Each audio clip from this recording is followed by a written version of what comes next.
Good morning students, welcome to Carmel College.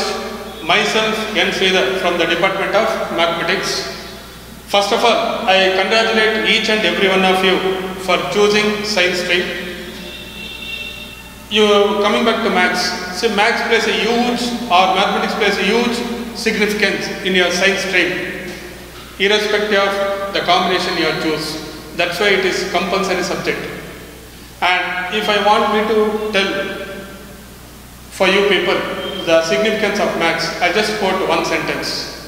There is no field in this world where maths is not applied. Now we'll come back to the second part of this introduction, introducing the chapters of mathematics of first basic to you people. So basically you people can see it out. There are 16 chapters in it. So each one I'll be coming in. The first one is sets. Most of you would have been studied sets in your earlier classes except the students from ICSE background. Right? For that purpose, actually there is sets is introduced here. Not only for ICSE students, even for other students. The only reason is if you understood this chapter sets, then the remaining chapters will be very useful for you people.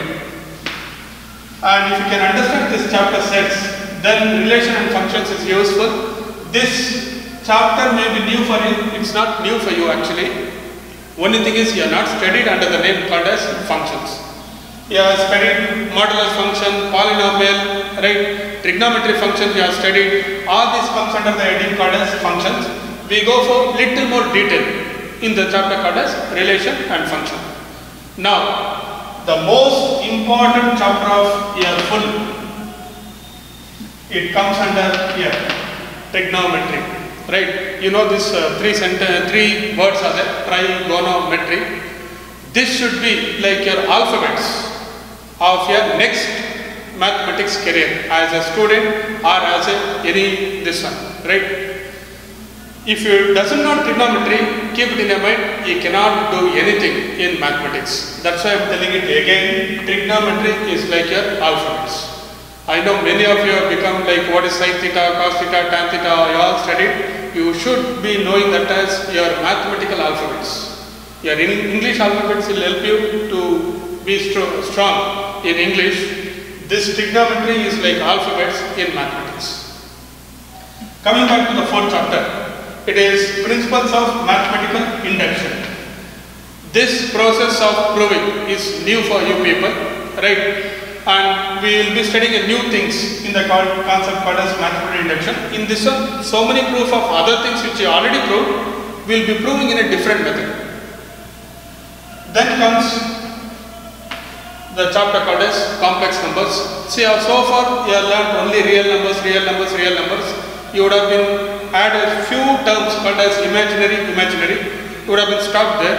Now you will go a little more detail about it, to know what you mean by imaginary number, what you mean by real number, or do you have a combination of both the numbers.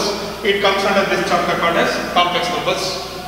The next chapter is linear inequalities. As the name itself suggests, we are discussing inequalities. Lesser than or equal to, greater than or equal to. These are the things. Now coming back to the next chapter, permutation and combinations. See, these permutations most of you would have been studied, right? Combinations very few you would have been studied, but in this chapter we go for both in little more detail. What do you mean by permutation? What do you mean by combination? The link between permutation and combinations. Then binomial theorem is the next chapter. It may be sounds little different from you people. It's the chapter name itself only one theorem, binomial theorem. The reason why they given one name itself, because the application of this theorem is so wide. For that reason only, the full chapter name is only except binomial theorem.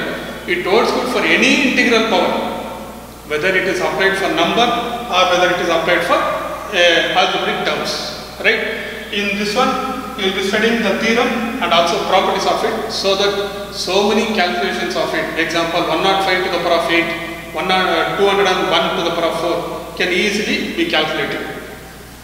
Coming back to the next set of mathematical chapters, the ninth chapter is sequence and series. Sequence and series you would have been studied in your earlier classes, but this is the extension of it. Whichever the topics which is not covered in your high school, will be covered in the 11th standard. So that later stages, any sum or any problem which comes under sequence and series easily can be answered. The 10th chapter, 11th chapter and 12th chapter, these are the three chapters which comes under the geometry section of your earlier school. Right? But given in a different names. The first chapter is straight lines. We will be discussing properties of straight lines. So far you know only the lines. Now we discuss something called as the equation of a line. Right? So many properties of straight lines will be discussed. Then conic sections. The next chapter is called as conic sections. It's very interesting chapter because it itself says, the chapter itself says, it is part of a cone. When a cone is divided or when a cone is cut, you will get different shapes. Example, your circle, hyperbola, parabola, ellipse, all these things, right? Some you would have been studied in maths, some you would have been used in physics. All these properties all will be discussed in this chapter. And the 12th one, introduction to three-dimensional geometry, right? So far you have studied only two-dimensional geometry in mathematics. This time you will be studying introduction to three-dimensional geometry. Why it has come introduction to three-dimensional geometry? You will not study the full three-dimensional geometry in the first year, right? You will study introduction, that is basic concept of it. Based on this second PUC, you have one more chapter where you study almost everything of three-dimensional geometry. That's why it is heading Introduction to Three-Dimensional Geometry. And the 13th chapter is Limits and Derivatives. See, not all chapters are written as important, right? It's not that I'm ignoring other chapters, but why I'm precisely telling it, this is very important. The reason is, I told you trigonometry is like alphabets and this limits and derivatives, right? It is very essential tool. You can say almost like words. Anyone who is good at alphabets and words, they can easily form sentence. Okay? The same thing I will say, it's one of the very important tools. There is nothing called as applied maths without this concept called as limits and derivatives. I'll repeat once again. There is nothing called as applied maths without the chapter called as limits and derivatives. There is an extension for this also. Since in first phase you study only this chapter, second year you study the full detail, right? And throughout your mathematical life, you will be using this chapter, keep in mind. Throughout your mathematical career, if you are using any two chapters, that is this compulsory. Next, the chapter is called as mathematical reasoning. As the name itself suggests, we are not solving any new problems here. We are solving the old problems. But we give reasons, not the other type of it. We give reasons with respect to mathematics. Right? You would have been studied this one in your earlier class. Example, I just said, prove that root 3 is a irrational number, which is not new to you.